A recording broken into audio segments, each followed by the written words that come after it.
Discussion keeps the world turning. This is Roundtable. Ancient remedies and some of the rarest plants on Earth. What if I told you that some of these powerful traditional Chinese medicine ingredients are at risk of disappearing? Well, the race to find alternatives to these endangered herbs is on. And instead of shopping for whatever's trending, long-termism says buy it for life. Quality over quantity, right?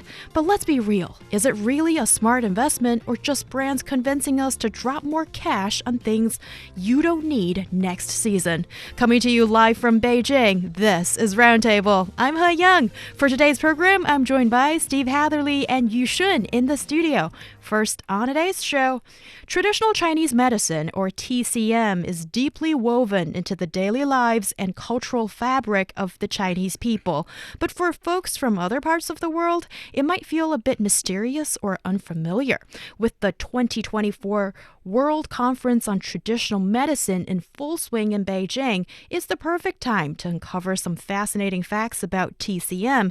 And here's a topic as rare as the endangered herbs themselves: the quest for innovative alternatives to protect these precious natural materials. So let's set the table first. Tell us about this conference where important TCM-related issues are being discussed. Yes, so first of all, this conference will be co-sponsored by the World Health Organization, WHO, in collaboration with the National Health Commission of China, the National Administration of Traditional Chinese Medicine, and the Beijing municipal government. And according to the official website of WHO, this year the theme is Diversity, Inheritance, and Innovation, Traditional Medicine for All. And the event will take place in Beijing, China from 3rd to 4th December 2024 and will serve as an opportunity to improve global access to traditional and complementary medicine and its integration into healthcare systems worldwide. Very cool. So it's going to be a couple days event. What types of things are they going to be doing there? Yeah, so the 2-day event will include a series of panel discussions and sessions covering diverse topics such as evidence-based traditional medicine, advanced technologies, AI applications in traditional medicine research, and the standardization and safety of herbal medicines. And also, keynote speakers will address critical issues related to regulation, integrative medicine, and the role of traditional medicine in primary healthcare. AI application. Is there anywhere? Yes, you heard that. Can we just go somewhere where there's no AI, like a quiet beach somewhere? Not to hate on it or anything. My point is just that it's really, really far-reaching, even into places that we wouldn't expect to find it. But that makes sense, it feels like, there is a huge database even among the traditional medicine or traditional these ingredients or materials. When you're having AI, maybe they can be a good helper in searching and maybe developing new or innovative ways of using these. 100% true. Yeah, absolutely. Now it feels like, certainly as the day and age of AI, just like a couple of years ago or a few years back, it was all about blockchain, and then before that it was all about big data. But AI might have a stronger foothold that might cling on a bit longer. We will see. But please take us back in time a little bit and let's talk about the origins of traditional Chinese medicine. Yeah, and I think you made a great point in the beginning of this discussion, Heyang, when you said that it's really kind of a part of maybe not everyday lives for people here in China. Hopefully not everyone has to use it every single day. But what I mean is it's just something that people know about very well. They're very familiar with the terminology. But me being from Canada and maybe other listeners who aren't from China, you use the word mysterious, kind of, because we really don't know that much about it, if anything at all. Yeah, so actually the history of TCM can be traced back to ancient China, and it is actually deeply rooted in Chinese culture and philosophy and evolving over thousands of years.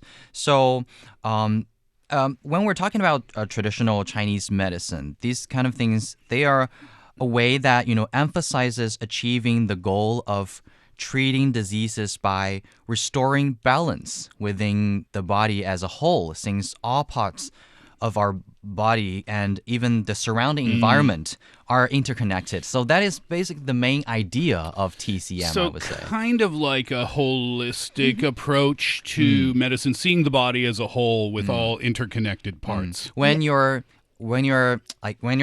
having a healthy condition, your body is balanced. So TCM is trying to giving you back that balance. Right. It's a really complicated matter. And also because, like Yushun has touched upon, Chinese people, for the firm believers of TCM, they tend to see it not only as a medicinal method, but also it's like interwoven into your philosophy in looking at your lifestyle, in many other aspects of life. So it's kind of pervasive in a way in our culture. And also, as a Chinese person, I actually share a similar feeling of it's kind of mysterious because of its long history.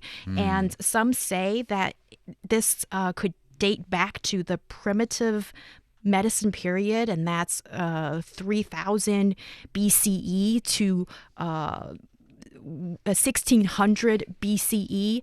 And then even for the average Chinese person who doesn't study this, it just feels like a lot of it is being sort of passed on word for generation to generation by the tongue instead of something that's super scientific. Yeah, I get it. So when you're a kid, and maybe you're a little ill somehow, some way, then your grandma might know of some traditional methods to take care of you, and that gets passed down to your mom. And then when you grow up, you learn about all of these things too. Yeah, no, I understand how that would work. Yeah, and also, sorry, I'll just quickly finish this part. And there are records of these methods of treatment that dates back to 黄帝内经, or the Yellow Emperor's Inner Canon, and I'm again talking about thousands of years BCE. So it's got these historical roots, but also in a really surprising way that it's been passed down generation to generation. Maybe there have been brief hiccups in the middle somewhere, but then it still managed to find a place in our lives. And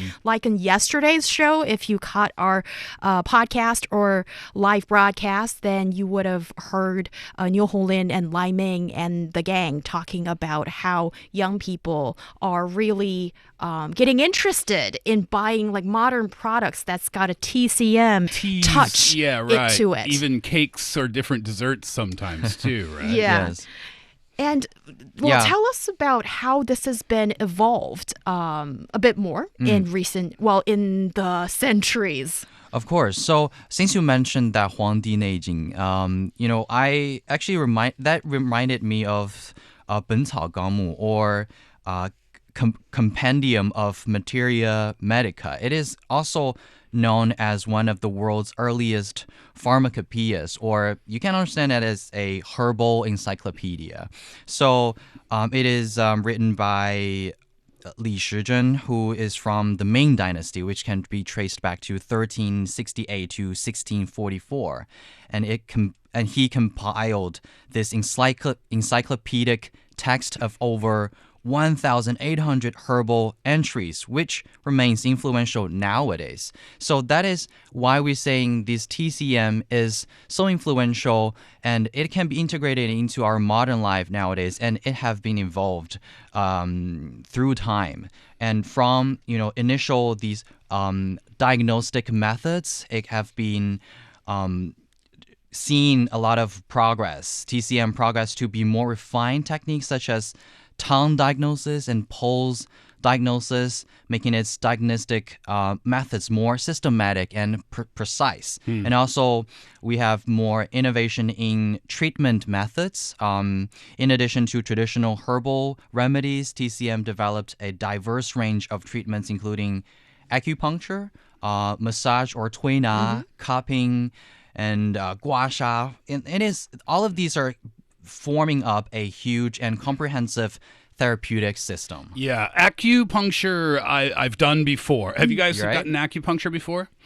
I had it once, but then blood came out, so I stopped. Oh, yeah. But it worked for a lot of other people. Yeah. I did it once in my knee area. I had a couple of surgeries when I was younger, and then my knee bothers me from time to time, so I did that. And I must admit, I was quite speculative because being from Canada, I don't have any background on TCM. I don't have anything that we learned in school or my grandma, teaching me when I was a kid. But I tried it, and I must say it really helped out. It really worked for me. I've done that. One of the other ones that I haven't done but I've always been curious about is the cupping. Have you done the cupping before? That's called 拔罐 in Chinese. Yeah. Describe to us, what would you end up with immediately after going through the cupping process? Cupping, in case you don't know what it is, I can't explain it in full, but it's when they put something on I believe your back a lot of the time, and then there's a suction that kind of draws the bad blood to the surface. That's my understanding of it. Bad blood? I don't know how else to describe it. Hi, Swifty. And then, yeah, right. And then afterwards, my description, you kind of look like a piece of pepperoni pizza when you're finished. Yeah, actually, when we're watching like the Olympics, we can see a lot of swimmers. They have that marks on their back. Exactly. That's cupping, right? Yes. Using suction cups placed on the skin to promote circulation and reduce pain and detoxify. That is basically the idea of cupping. And and as you said, it is a way that nowadays people would do. And I think that is why it is interesting, because even though it is kind of like, with centuries of history of practices, and people are still doing this, and they are being globalized. I mean, a lot of international friends are using this way, and it is actually working. So it's interesting that this old remedy or this method of treatment has been integrated or picked up by modern sports medicine all around the world. Yeah, that's definitely something very interesting. And also, I'd just like to highlight one value of TCM that I suppose makes it really popular around the world these days. That is, TCM highlights the concept of preventing illness before it occurs through health preservation and wellness practices. And this approach increasingly is valued over time. And it includes dietary therapy, some would even say Tai Chi, and some of these rather peripheral but important ways that's integrated into this whole big concept of TCM. And I guess that's back to the point of it being a holistic approach, right? Right. Obviously I'm not a doctor. I don't know deeply the topic of Western medicine, but when we get sick, we go to the hospital kind of to treat one specific thing. But we don't take preventative medicines to treat a thing that hasn't happened yet. Not so much anyway. Maybe there are examples of that, but that might be one of the big differences where from a holistic approach and from the point that you made about kind of just being interwoven into your lifestyle. It's not necessarily taking a specific medicine to fix a specific problem. It's incorporating it into your life so that you're a healthy individual from head to toe. That's a really good point. And also, I've chatted with some expat friends who live in China and have the opportunity to sort of experience TCM, just right after work, go to like some kind of TCM workshop or go for a tuina or Chinese massage session or whatnot. And by the way, that's a topic that's going to be featured on tomorrow's show. So do tune in if you're interested. And then they say that sometimes it's when you sort of lack opportunities to heal through Western medicine, and then people turn to TCM. So it's like, in a way, it's an alternative to the super scientific, proven ways of health-keeping, if I may say it that way. But also, I think that's a little bit of a murky area as well, when more scientific research, could be good.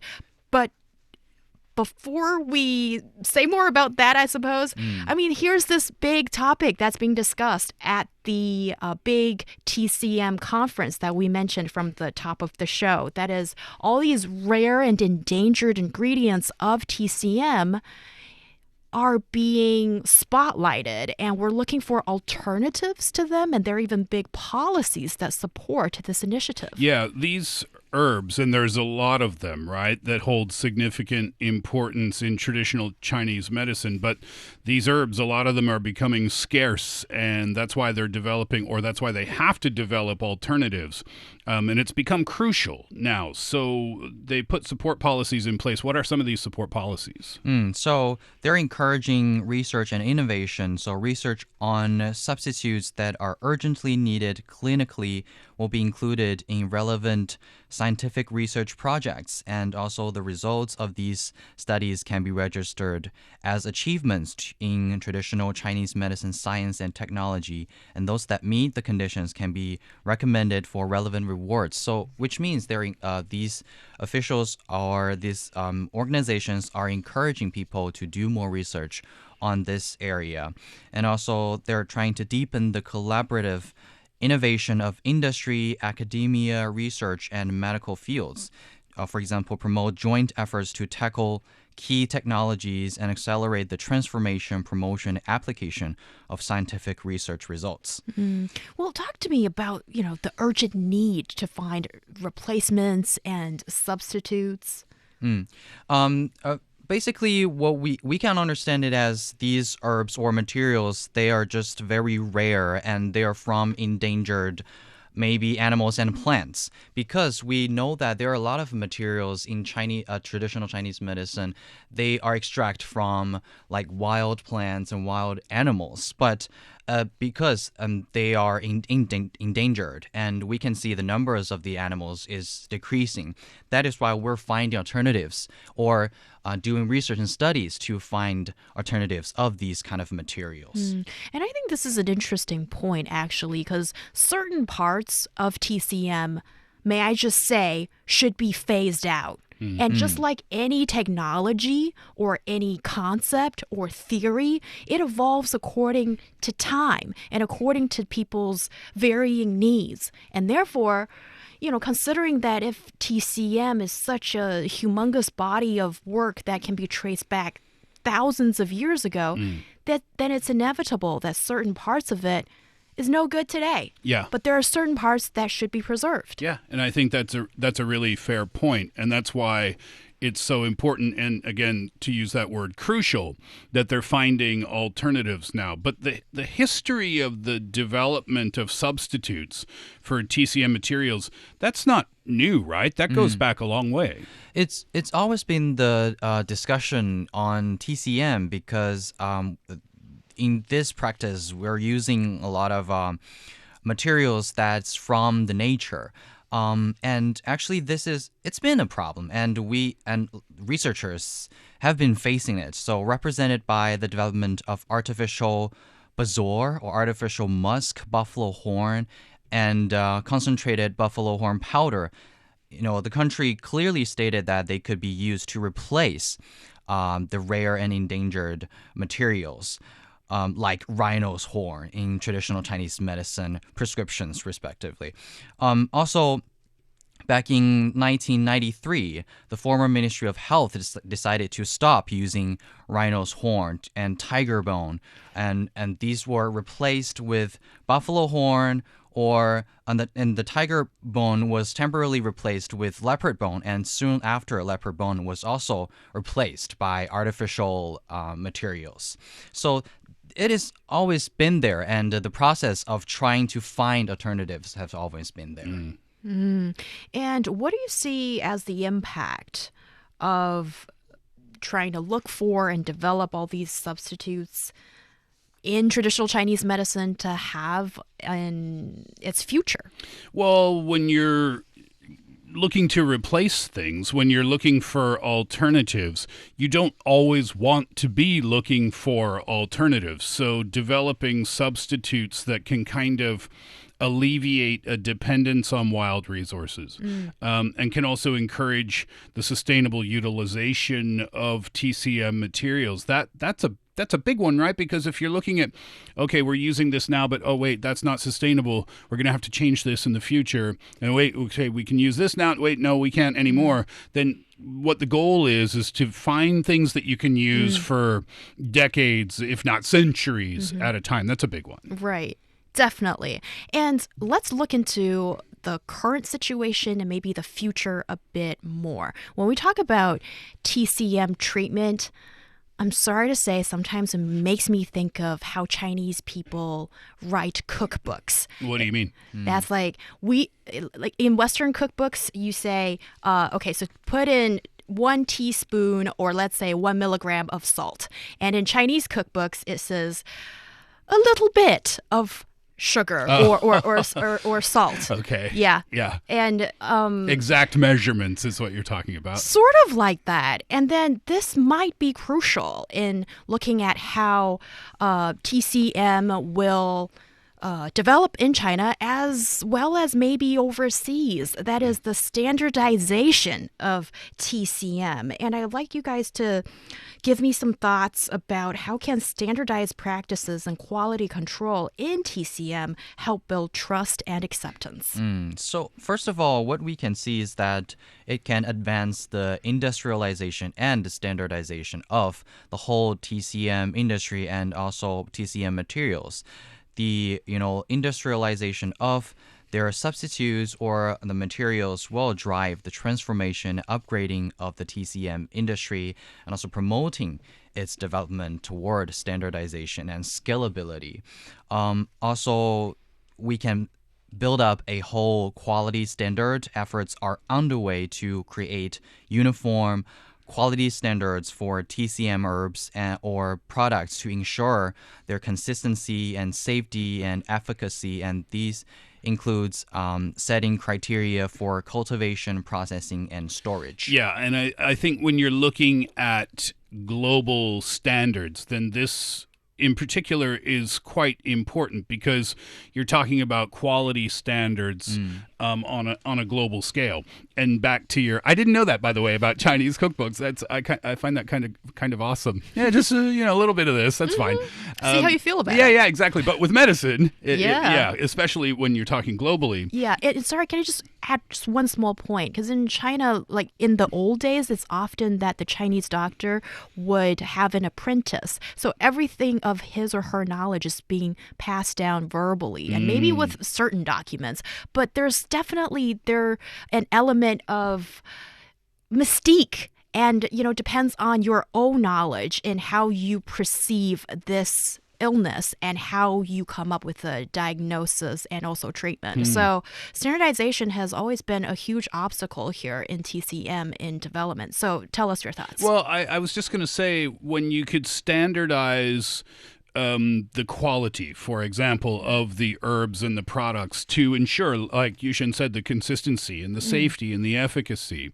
well, then you're increasing the credibility of it as well. Like you said, it's a mysterious thing, and a lot of people in the West, we've heard of traditional Chinese medicine before, but a lot of people don't know anything about it at all. So when there's a global standard, then I think it gives people an opportunity to learn about it, but it also gives people an opportunity to feel comfortable with it as well. For something that, because we tend to fear the unknown, don't we? Right. Yeah. And also that make the point of what I mentioned before at the beginning about this conference.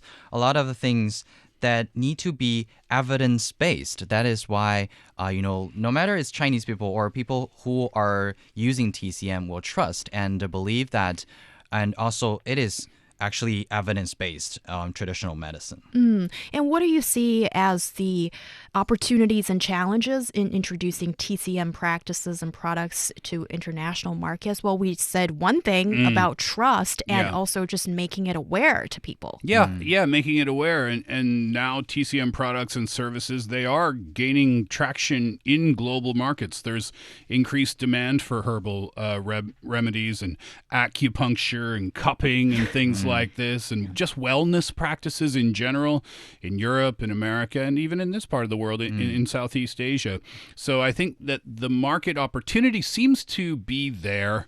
So that's a great opportunity for growth. Maybe to improve the international collaboration in this sense. Yeah, well, there's definitely a lot of swapping notes and a lot of exploring new territory of the medicine world, I suppose, for some people.